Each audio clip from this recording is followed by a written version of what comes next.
Good day, everyone, and welcome to Sprouts' fourth quarter and full year 2025 earnings call.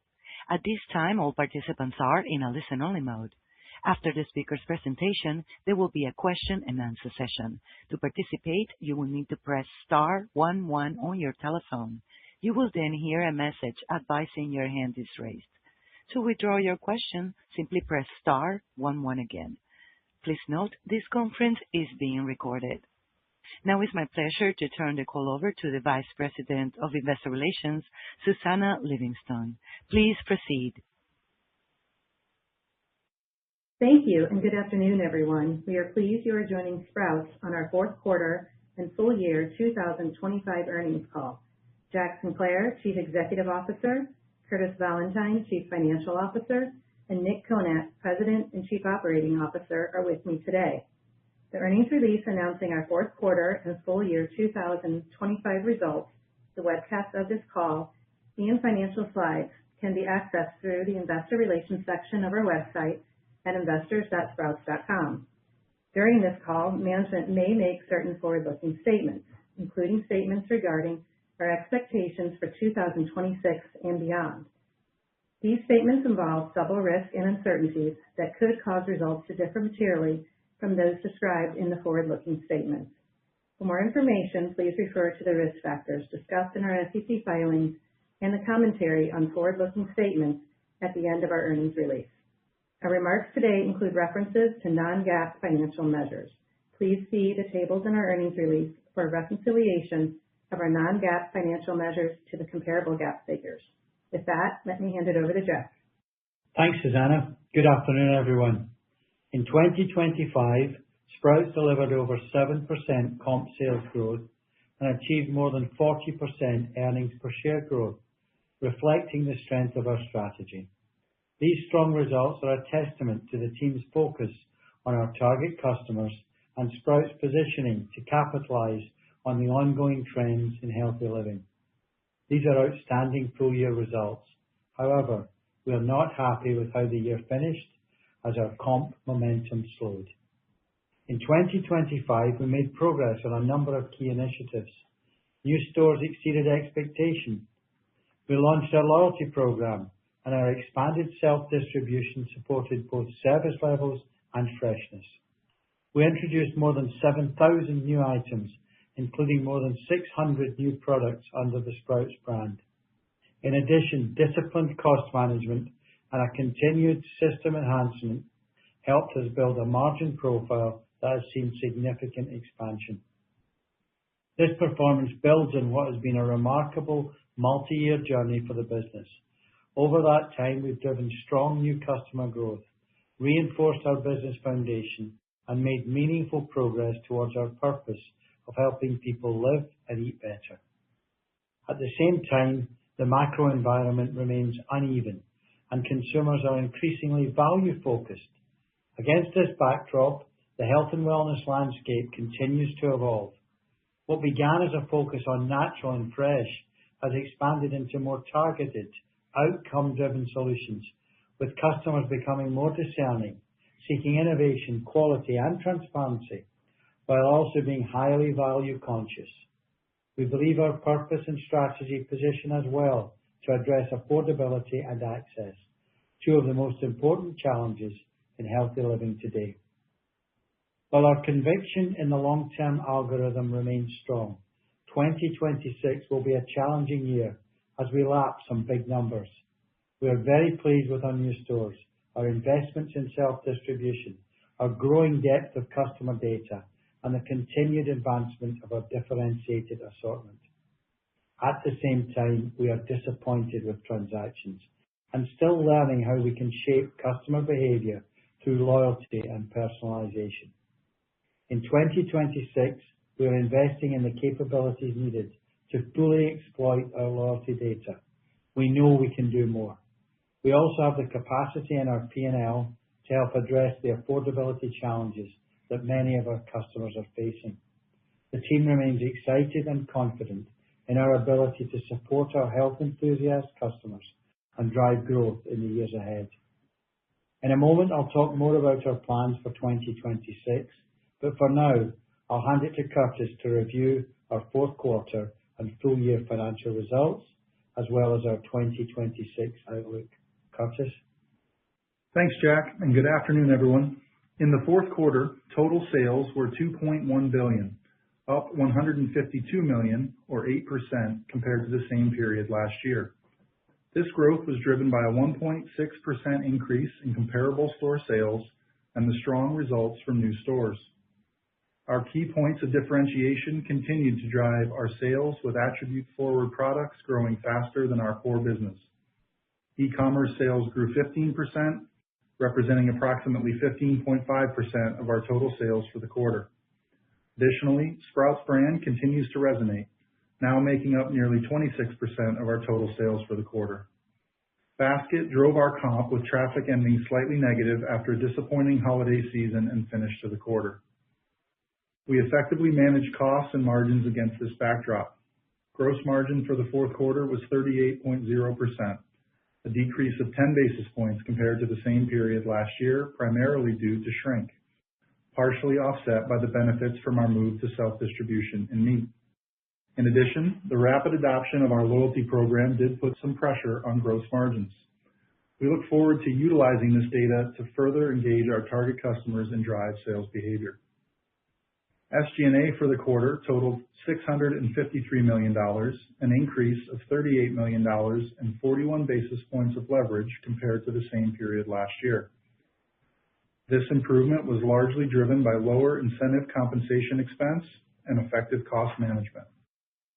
Depreciation and amortization, excluding depreciation included in the cost of sales, was $39 million. For the fourth quarter, our earnings before interest and taxes were $123 million. Interest income was approximately $581,000, and our effective tax rate was 27%. Net income was $90 million, and diluted earnings per share were 92 cents, an increase of 16% compared to the same period last year. For fiscal year 2025, total sales increased nearly 14% to $8.8 billion, driven by comparable store sales growth of 7.3% and strong new store performance. Our focus on innovation and differentiation resonated well with our target customers, driving overall sales. Additionally, we were happy to see that our new stores exceeded our expectations for the second consecutive year. Gross margin was 38.8%, an increase of 70 basis points compared to gross margin in the prior year. This was predominantly driven by improvements in shrink from our investments in inventory management over the last couple of years, as well as leverage from increased sales early in the year. SG&A expenses for the year totaled $2.6 billion, an increase of $283 million or 45 basis points of leverage compared to SG&A last year. This leverage is mainly attributable to sales leverage from strong comp performance early in the year. Store closures and other costs totaled $5.6 million due to ongoing occupancy costs from our 2023 store closures and disaster recovery costs. Depreciation and amortization, excluding depreciation included in the cost of sales, was $150 million. For 2025, our earnings before interest and taxes were $686 million. Interest income was $2.6 million, and our effective tax rate was approximately 24%. Net income was $524 million, and diluted earnings per share were $5.31, an increase of 42% compared to the prior year's diluted earnings per share.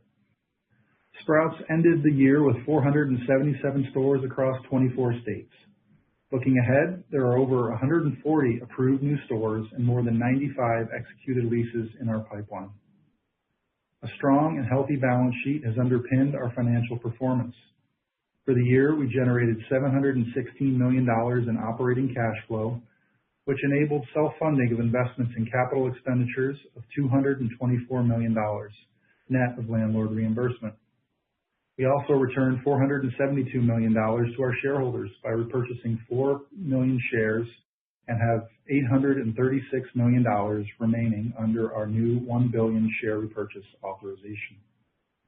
The year ended with $257 million in cash and cash equivalents and $23 million of outstanding letters of credit. We have been encouraged by our strong sales and customer growth in recent years.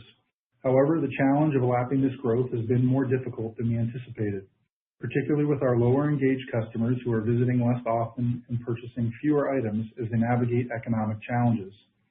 We are encouraged to see our loyalty members increasing their frequency and spend, but know that there is still significant opportunity ahead. Our customer engagement and personalization capabilities are still maturing, and our customer is telling us they need greater support in making healthy living more affordable. We are well positioned to do more for our customers as we look ahead to 2026. As for our outlook, it's important to note that fiscal year 2026 will be a 53-week year, with the extra week falling at the end of the fourth quarter. We estimate the impact from the 53rd week to be approximately $200 million in sales, $28 million in income before interest and taxes, and 21 cents in diluted earnings per share. For the full year, on a 52-week basis, we expect total sales growth to be between 4.5% and 6.5%, and comp sales to be between -1% and +1%. We plan to open at least 40 stores in 2026. Earnings before interest and taxes are expected to be between $675 and $695 million, and earnings per share are expected to be between $5.28 and $5.44, which includes some share repurchases. With our strong cash generation, we plan to utilize our free cash flow to repurchase our shares and would expect to spend at least $300 million on this program in 2026, which is included in our EPS outlook. Year to date, we have already deployed $100 million towards share repurchase and will continue to take a disciplined, opportunistic approach when we see a disconnect between our share price and our long-term fundamentals. We also expect our corporate tax rate to be approximately 25.5%. During the year, we expect capital expenditures, net of landlord reimbursements, to be between $280 and $310 million. For the first quarter, we expect comp sales to be in the range of -3% to -1%, and earnings per share to be between $1.66 and $1.70, which includes the impact of a higher tax rate due to year-over-year share price changes and the related stock-based compensation tax impacts. In the first quarter, we expect EBIT margin pressure of approximately 85 basis points due to fixed cost deleverage and the impact of our loyalty program. To add some additional color to the full year guide, we expect the first half of the year to be challenging as we lap double-digit comp comparisons. We anticipate sequential comp improvement thereafter as we rebuild towards our long-term financial algorithm late in the year. EBIT margins are expected to face some early year headwinds due to fixed cost deleverage and higher than expected sign-ups for our loyalty program. We expect that this will stabilize later in the year as we leverage our investments in self-distribution and anniversary of the loyalty rollout, while still experiencing modest new store growth pressure in the second half as our pipeline is weighted more heavily to Q3 and Q4. While we expect to experience short-term growth headwinds as we stabilize our business after 2 years of significant growth, we remain confident in our strategy and our ability to return to our long-term growth algorithm. And with that, I'll turn it back to Jack. Thanks, Curtis. Well, we're not happy with our current business performance and our 2026 outlook.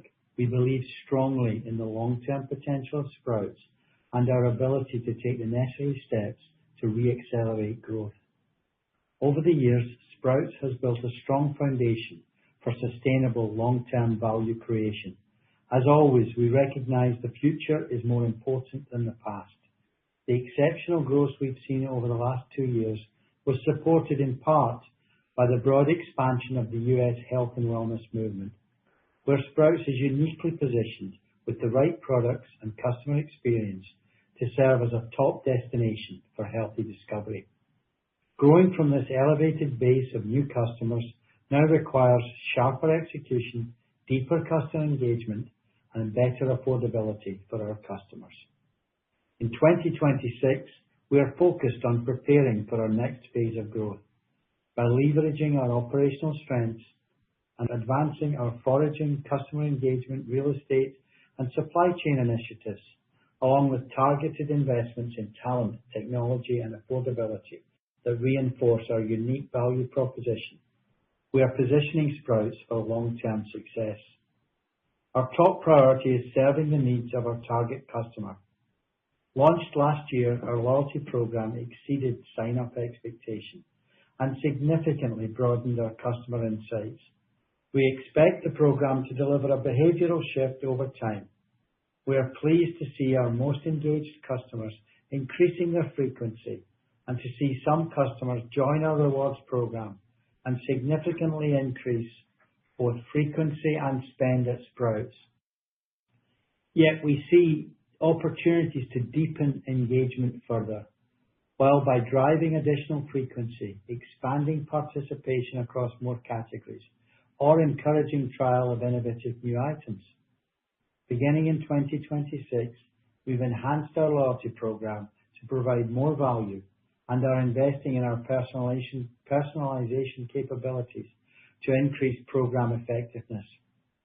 As we have spoken about many times, our customers come to us for a variety of solutions to support their healthy living journey. Better understanding these customer cohorts and personalizing how we engage with their needs remains a critical growth lever. In 2026, we're adding new talent with deep expertise in data analytics and customer engagement to fully unlock this potential. Health and wellness continues to provide tailwinds in the marketplace, and we will stay ahead by offering more unique products. The foraging team continues to source products from around the world and is leading in evolving trends. We've established ourselves as the retailer of choice for launching new health and wellness products, supported by our commitment to nurturing and growing emerging brands as they scale. We'd like to thank all our vendors for their partnership, especially those who have trusted us to launch their trending products. Their innovation, combined with our customers' growing appetite for discovery in health and wellness, continues to be a key driver of our success. By the end of 2025, our organic sales mix grew to more than 30% of our total sales, and this trend remains a key focus for us. On the docket for 2026 are more products with on-trend attributes such as no seed oils, gut health, and longevity. Also, you will see organic grass-fed whey protein, functional hydration beverages such as Tractor's modern take on the Haymarket, and products like Elevate Organics, formulated to heal the body and the planet through regenerative farming practices. These are just a few examples of what this team is delivering to our customers. Sprouts brands have now surpassed $2 billion, continuing to outperform overall company performance. Rather than replicating national brands, our goal is to offer customers products that complement their favorites while delivering something distinctly Sprouts, high-quality innovation at a great value. The team has developed a robust 3-year innovation pipeline designed to meet the evolving needs of our health-orientated customers, focusing on products they trust and actively seek out. The launch of our new wellness bowls is a terrific example of the intersection of health and affordability. The success of this new offering shows that customers respond when we deliver both in a compelling way. Next week, customers will see our new Sweet Heat seasonal event come to life across our stores with an exciting set of limited time products only found at Sprouts. We continue to drive market-leading healthy innovation, and our stores help bring it to life for our customers. Our teams remain focused on delivering our unique customer experience, educating shoppers, and showcasing our differentiated assortment. I continue to be so proud of how our teams execute in stores for our customers. New stores continue to perform well. This strong performance reinforces our confidence in our growth path.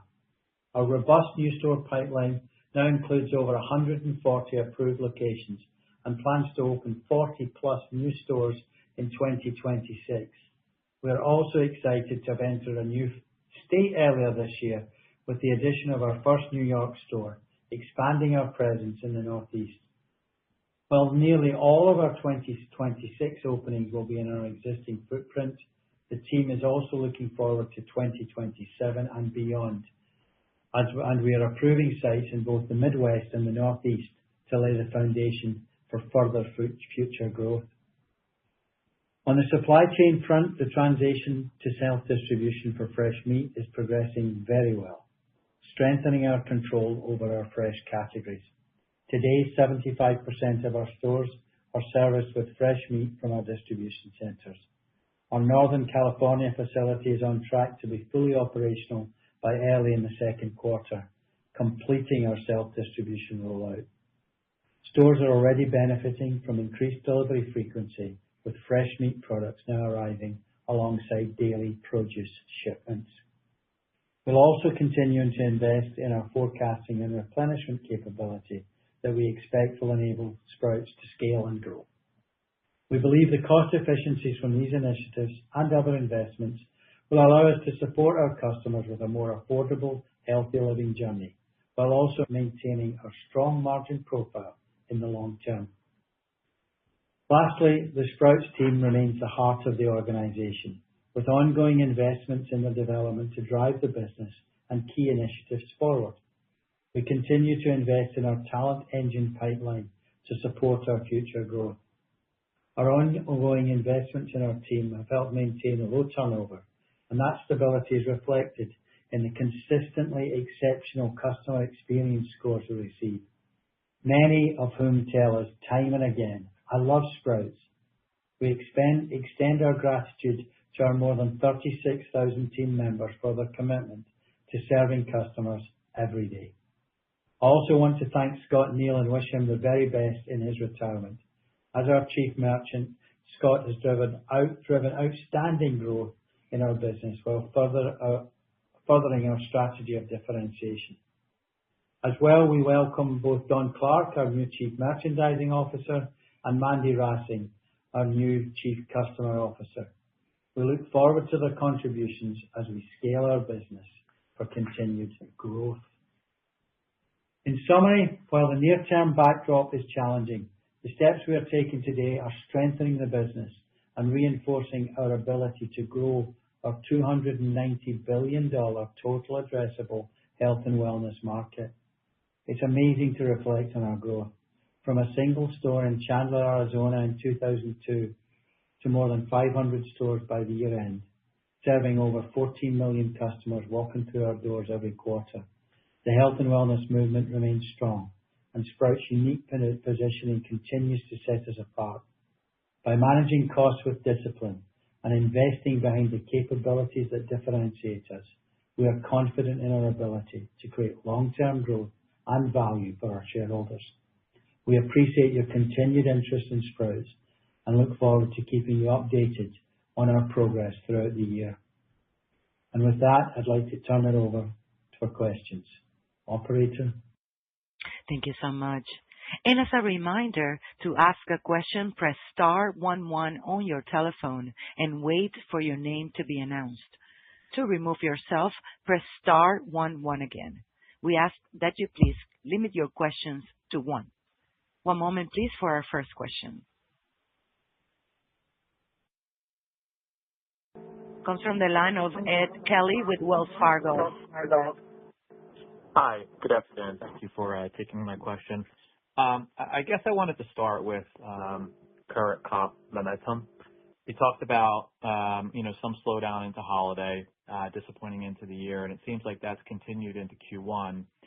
I was hoping maybe you could unpack what you think is driving that additional step down, where you are running currently versus the comp guidance that you've given for the quarter.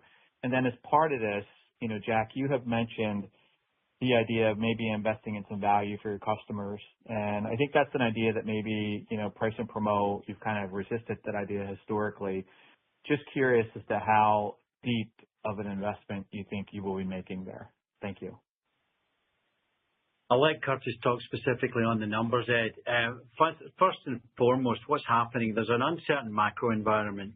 There's clearly some tough lapping that we're going, and the toughest lapping does actually come in Q1 in terms of the numbers that we got last year for a variety of reasons that are not going to be repeated this quarter.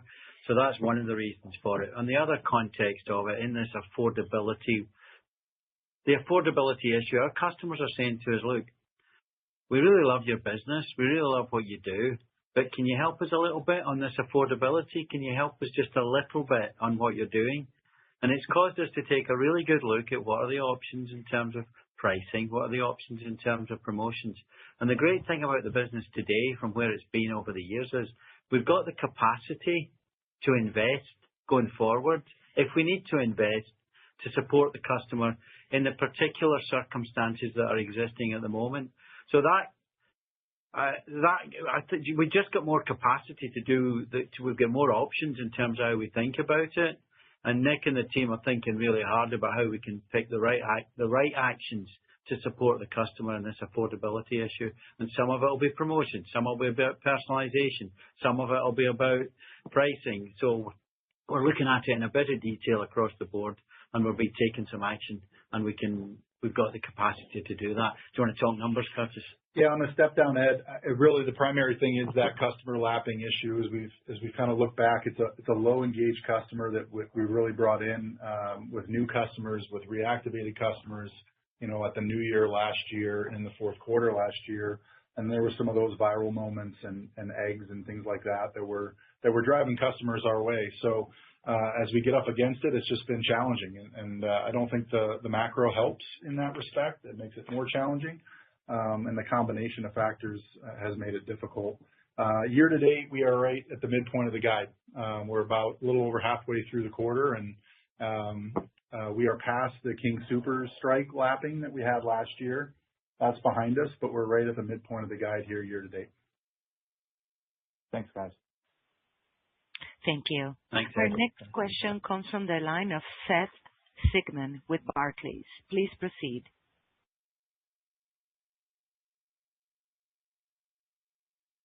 Seth, please check your mute button.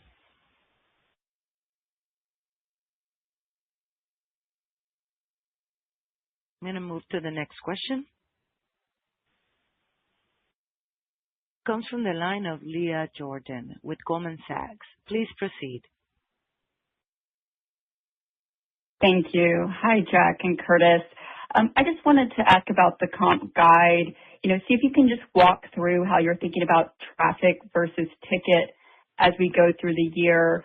What have you assumed of any contribution from loyalty? And then I understand you have the difficult lap in the front half, but at the end of the day, natural and organic category is still growing pretty nicely across grocery. So I guess, why do you think you've been more challenged in this current backdrop? And has anything changed in the competitive landscape, or just more detail on what gives you the confidence that you can get back to that positive growth in the back half? Yeah, hey Leah, it's Curtis. On the guide front, from a traffic basket perspective, we'll see in the full year guide slight pressure on traffic. Should get sequentially better as the year progresses. The first half will be challenged, and then we'll see sequential improvement as the compares soften a bit. And then the basket will be just the flip of that, slightly up and an offsetting to the flat midpoint in the guidance. As far as the confidence to get back to where we've been before, it's really just we have good strength in pieces of our strategy right now. New stores are performing really well. Attribute-based SKUs are performing really well. We continue to be pleased with the innovation and foraging piece and the partnership with emerging brands and vendors. Those are all still going strong for us. We've had 2 great years of growth. We had 2 really strong years of sequential improvement prior to that too. And so we feel like, those are the building blocks for how we'll get back to where we need to go. As we mentioned earlier, we need to do a little bit more for the customer in this moment. We're going to be working on our personalization and customer engagement capabilities throughout the year and accelerating some resource there. Those are the pieces that should help us get back. And we're expecting to be a part of that sequential improvement. The things that we're doing, we're assuming will help us get back to where we want to be and embedded in the guide. And then there's obviously just a lot of uncertainty and a long year ahead of us as it relates to the consumer pressure and our customer lapping conversation. So balance of those things embedded in the guidance. So with regard to the competitive scenario, Leah, that you were referring to, I think the great thing about our company is it's all in our own hands. We've got the capacity to do what needs to do in the marketplace. We're not seeing anything really dramatic coming at us from different. We think this is a kind of lapping challenge and an affordability challenge that everybody's having to look at carefully. And the consumer uncertainty that's come from the affordability, it's not really reflected itself in a huge competitive space. We are watching really closely whether the products that we have, the differentiated products that we have, are priced appropriately within the market. But it's not about what other people are pricing because they don't sell these things. And it's about how do we give the right balance of the assortment, the right balance of price points, the right balance. And that's what we think we've got to do in the context of this affordability. Inflation's clearly driven some significant increases on pricing, on coffee, on meat, and it's affected some of the customer who doesn't come that as often. It's clearly affected in some of those categories, and we're watching that closely, and we'll take the action that we need to take. But the great thing is it's all in our own hands. Okay, that's very helpful. So I mean, it sounds like the lap is a big issue here. So that kind of leads to my next question around the right margin profile for this business. So you've had some really nice expansion over the last couple of years, and I think when we've talked before, it's, hey, we wouldn't really be giving that back. But, today's guide is implying a notable margin decline. We're hearing more about, investing in value, in the last question and in the prepared remarks. So I guess, assuming you look back on algo in the back half, what is the right margin profile for this business? How do you think about the ongoing level of investment that's needed here? And just kind of, the pressure that you're seeing today, what is temporary investment versus deleverage? Just kind of, how do we think about the long-term margin profile? Thanks. Hi, Leah, it's Curtis. So I think, the midpoint of the guide, there's a pressure on EBIT margins. That's primarily, if we look at the full year, fixed cost deleverage, occupancy depreciation deleverage as we think about the full year.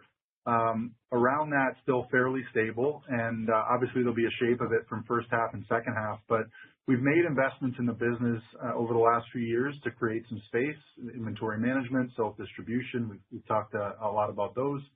And then as we look ahead, we also feel like there's plenty of things left for us to go after and levers to pull in the longer term. And so continued improvement, inventory management, category management, additional self-distribution down the line.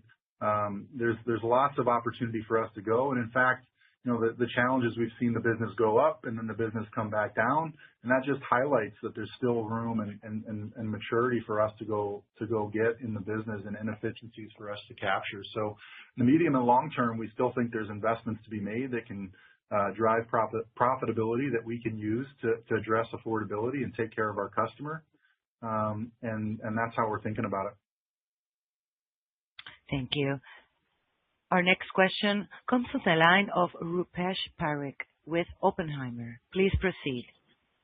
Good afternoon. Thanks for taking my question. To just go into store openings and new store productivity, just curious how they continue to perform as you got into Q4.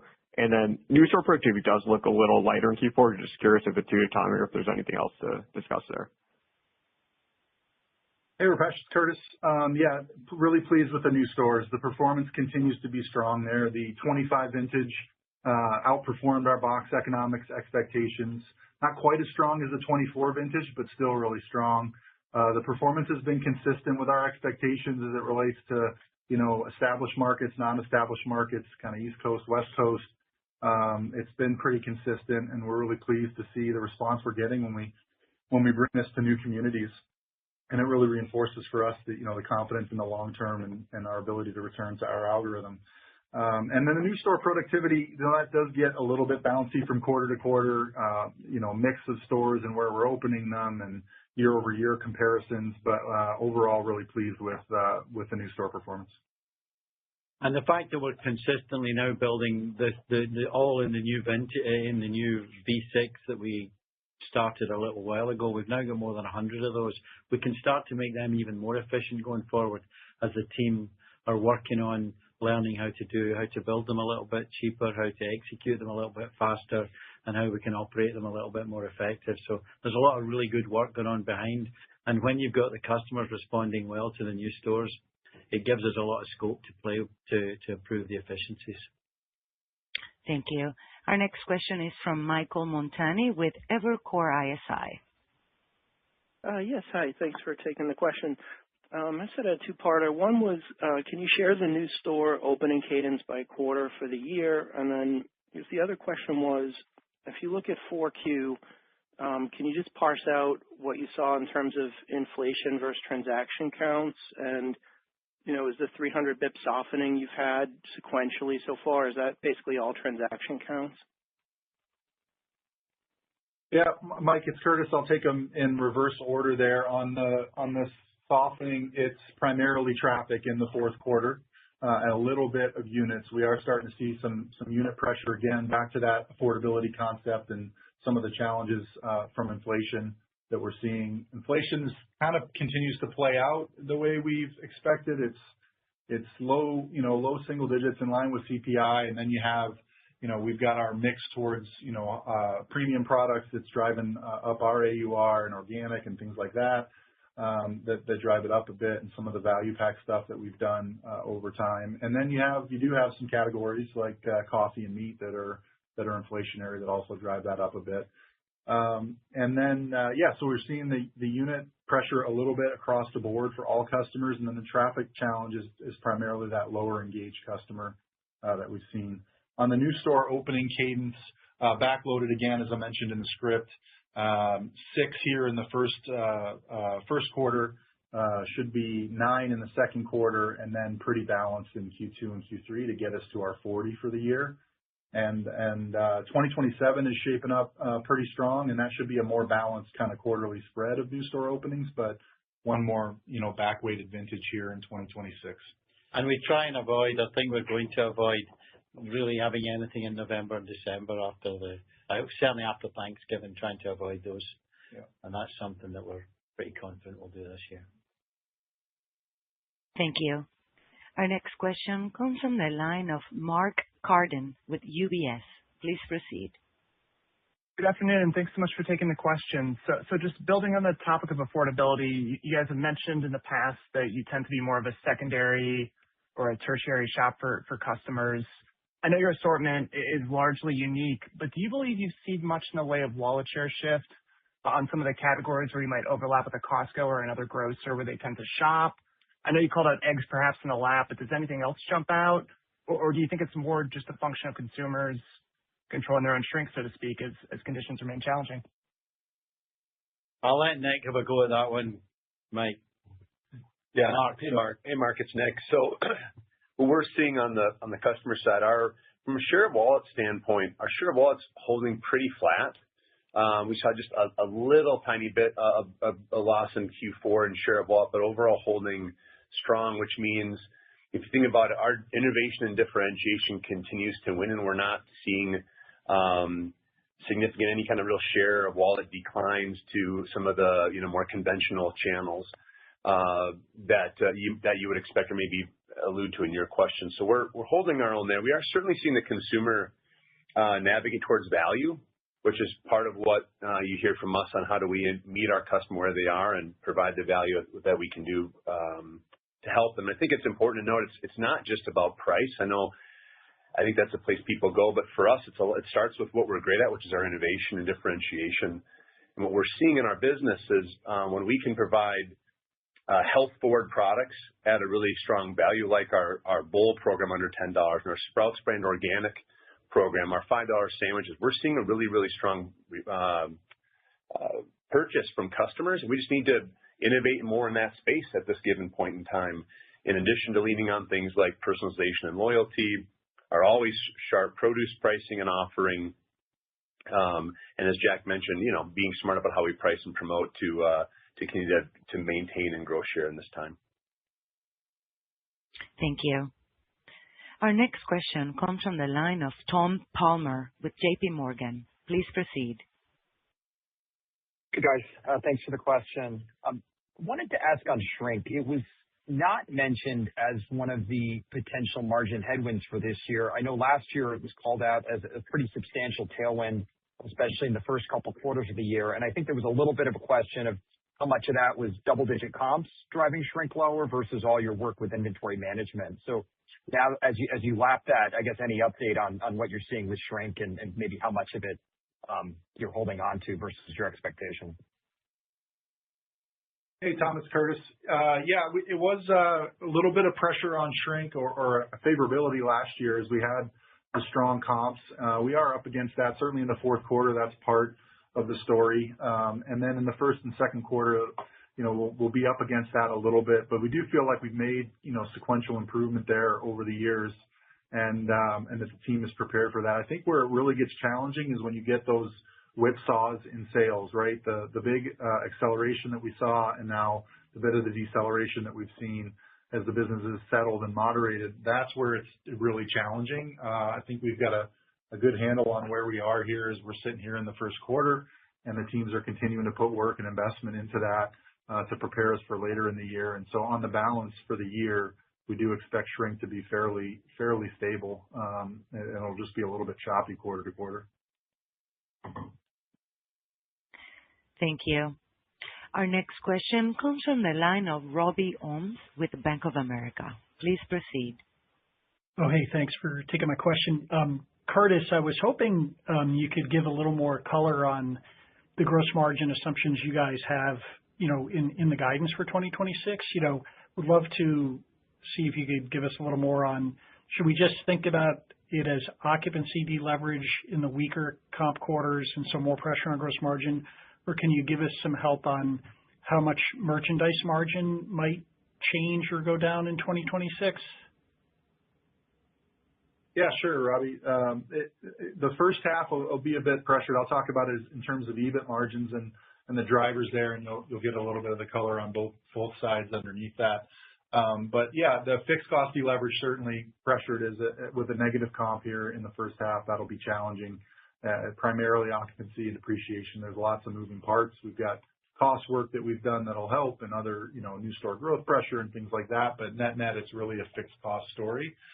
On top of that, we've got the loyalty program that, we saw good adoption and uptake in people opting into the program. That puts a little bit of pressure on the rewards and the points that we're absorbing there. So there'll be a little bit of pressure there that falls into the gross margin in the first half. And then as we get later in the year, we'll be leveraging those investments in self-distribution. We'll be anniversarying the loyalty program, and that compare will get a little easier. And we'll get back to kind of a more stable EBIT margin as we think about the second half. Robbie, as I said in the script, I think there's real capacity in our organization to make sure we can deliver the algorithm long term in terms of the net margin going forward. So we're feeling pretty confident about that in the future. Thank you. Our next question comes from the line of Kelly Bania with BMO Capital Markets. Hi, thanks for taking our question.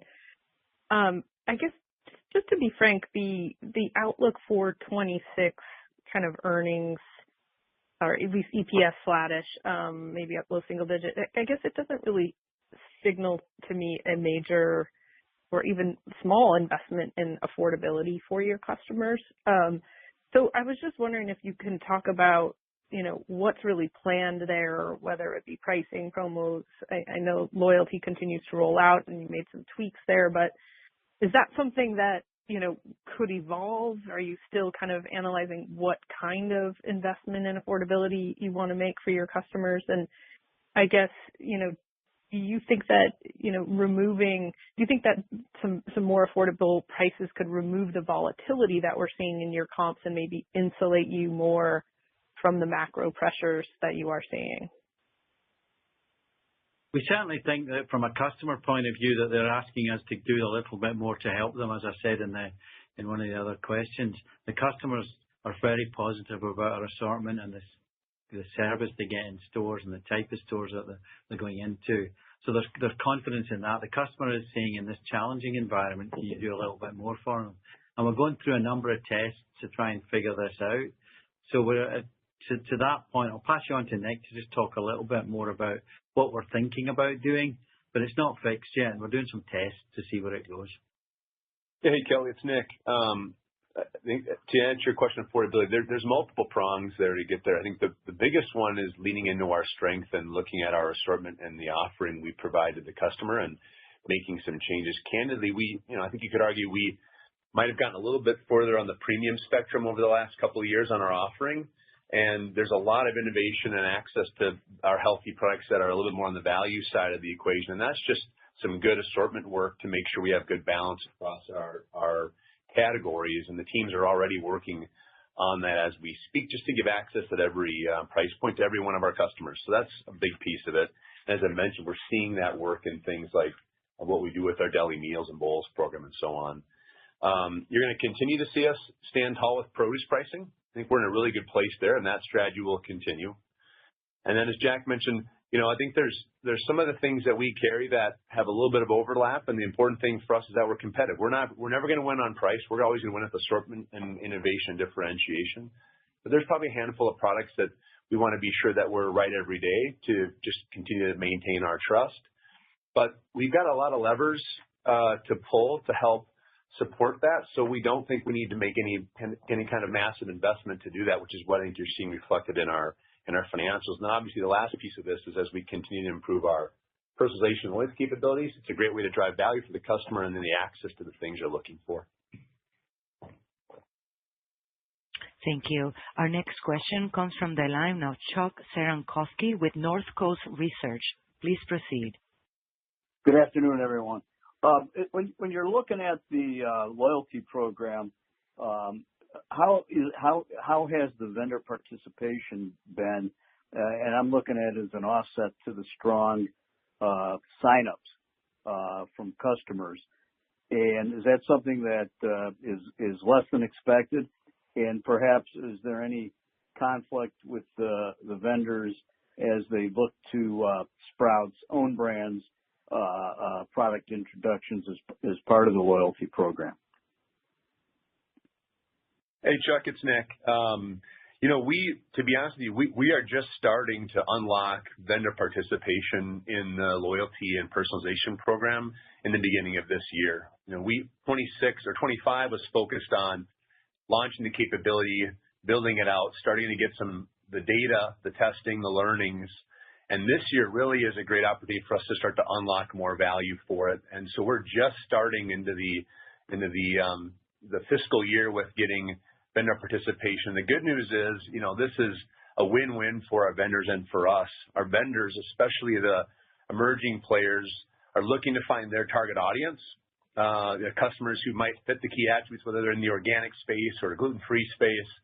And so we can provide great access to those customers at a really strong ROI that helps them get trial for their products. And for us, obviously, certainly introducing these products to our customers who tell us they want newness from us and driving value and long-term value. So we're in the early innings, so to speak, Chuck, on that effort. And I think we'll continue to see ways to unlock value for our vendors and us through the course of this year. And Nick, I would probably say that the idea that there's no real conflict going on with the vendors about Sprouts brand. It's the opposite of that, Chuck. I think we've got ourselves in a place where we're kind of the place that people want to come to bring innovation and differentiation. And we're working really hard at that. The foraging team are doing really well. We're launching a lot of products. And we're giving people opportunity and a starting point for their brands. And so as I say, we're not having we're not having any conflict. It's the exact opposite. Thank you. Our next question comes from the line of Scott Marks with Jefferies. Please proceed. Hey, good afternoon. Thanks very much for taking our questions. Wanted to just follow up on this notion of some pressure on units, some of those comments earlier. Are you seeing maybe more impact on certain categories or departments or even attribute-based items than others, and wondering how that impacts margin mix? And then obviously as you work through kind of the ways to create value, how does that inform your thinking about, changes across different parts of the store, let's say? we are seeing some differences across different categories. We referenced coffee and meat, where you're seeing significant inflation. You're seeing unit effects in that space. Produce business, I think people being careful with their shrink, buying a little bit less units in our produce business than in what has been a volatile pricing environment in produce. So yeah, we're seeing it and watching it pretty closely in terms of how that works. And part of our job is to make sure that we minimize the impact of categories that are seeing a lot of inflation. And we certainly see that as something that's our job, to try and take care of our customers when they're saying to us, like, this is costing a lot of money. So yeah, we're seeing different things by different categories. And the unit, we've got an elasticity model, and if things don't sell as well, we can take a really good look at the pricing. And that's kind of the way we're thinking about it. Scott, the only thing I would just add to your question, I think there's not really any mixed pressure based on how the sales are moving. So there's not any pressure on the mix driven by our sales. I think the only other thing I would add to Jack's comment is, for us, the biggest unit challenges, there's some category piece, but it's just in that less engaged customer. It's the customer we gained last year that are putting less units in the basket. For that group is where we're seeing it more so than, say, our core customer. Thank you. Our next question comes from the line of John Heinbockel with Guggenheim Securities. Please proceed. Hey, Jack. To sort of follow up on that last one, how are your target or core cohorts performing behaviorally, right? And in their view on affordability. And then is affordability more an issue in reality or perception, and how you think about maybe altering marketing, the marketing message beyond personalization to address affordability? Well, we're certainly taking a good look at our marketing messaging and focusing in on that. We think there's some real affordability issues rather than it being for the customers. And what we've found is, and our loyalty data has given this really clearly, those loyal customers to us are spending a little bit more money with us. It's the less engaged customers that Curtis outlined, I think, in the script, which is specifically those are the customers that are drifting, are coming less often and spending a little bit less from us. And the feedback we're getting from them is that's an affordability crisis in terms of, or for the affordability crisis that exists in the marketplace is affecting them more so than our loyal customers. Thank you. Our next question comes from the line of Christina Katai with Deutsche Bank. Please proceed. Hi, good afternoon, Jack and Curtis. So I wanted to follow up on the attribute-based products that continue to perform well for you guys. Can you talk about planned SKU launches for 2026? And then within that, how are you thinking about the price points where you want to add more products or where you maybe double down a little bit to further deliver on the value that the customer is looking for? Or just talk about how you see the current assortment within the stores and just to what degree do you think that some of these assortment changes need to happen? Would love to get your thoughts there. Thank you. Yeah, it's a great question. Nick just touched on it, so I'll let Nick expand on how to explain what we're doing there. Hi, Christina.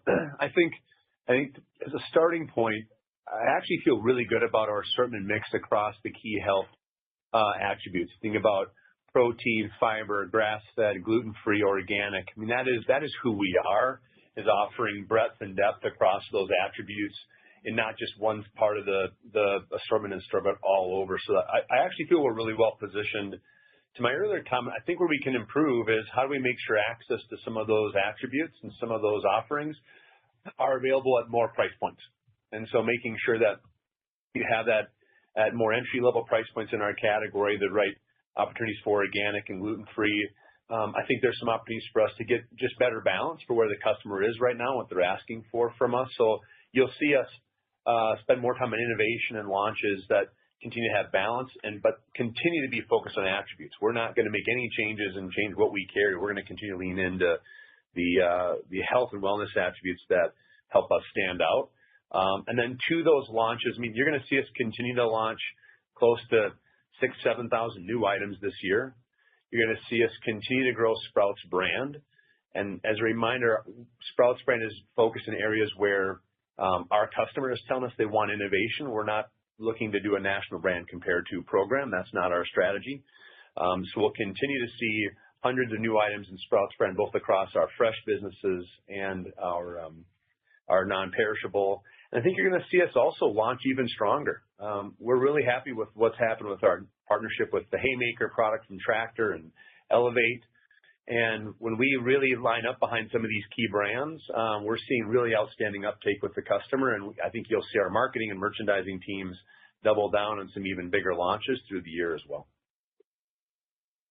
Thank you, ladies and gentlemen. This will conclude our Q&A session, and I will pass it back to Jack Sinclair for closing comments. Yeah, thanks everybody for your attention and your interest in working with Sprouts and talking to us today. So I wish you all the very best. Take care. And this concludes our conference. Thank you for participating. You may now disconnect.